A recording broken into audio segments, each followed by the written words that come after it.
നമ്മൾ പറഞ്ഞല്ലോ ഡേറ്റാബേസിനകത്ത് നമ്മൾ ടേബിൾസിനെ ആഡ് ചെയ്യുന്നത്.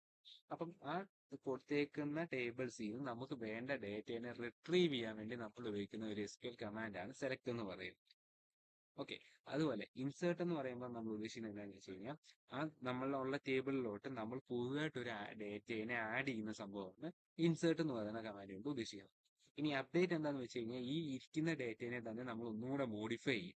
എക്സിസ്റ്റിംഗ് ഡേറ്റയെ നമ്മൾ ഒന്നുകൂടെ മോഡിഫൈ ചെയ്യാൻ വേണ്ടി ഉപയോഗിക്കുന്ന കമാൻഡാണ് അപ്ഡേറ്റ് എന്ന് പറയുന്നത്.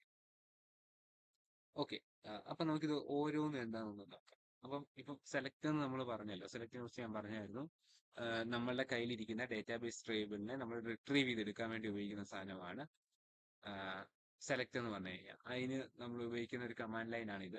സെലക്ട് സ്റ്റാർ ഫ്രം സ്റ്റുഡൻസ് എന്ന് വെച്ച് കഴിഞ്ഞ് കഴിഞ്ഞാൽ നമുക്ക് സ്റ്റുഡൻസ് എന്ന് പറഞ്ഞ ഒരു ടേബിളിൽ നിന്ന് വേണ്ട ഡേറ്റേനെ ഡിസ്പ്ലേ ചെയ്യാൻ വേണ്ടി നമ്മൾ ഉപയോഗിക്കുന്ന ഒരു SQL query ആണ്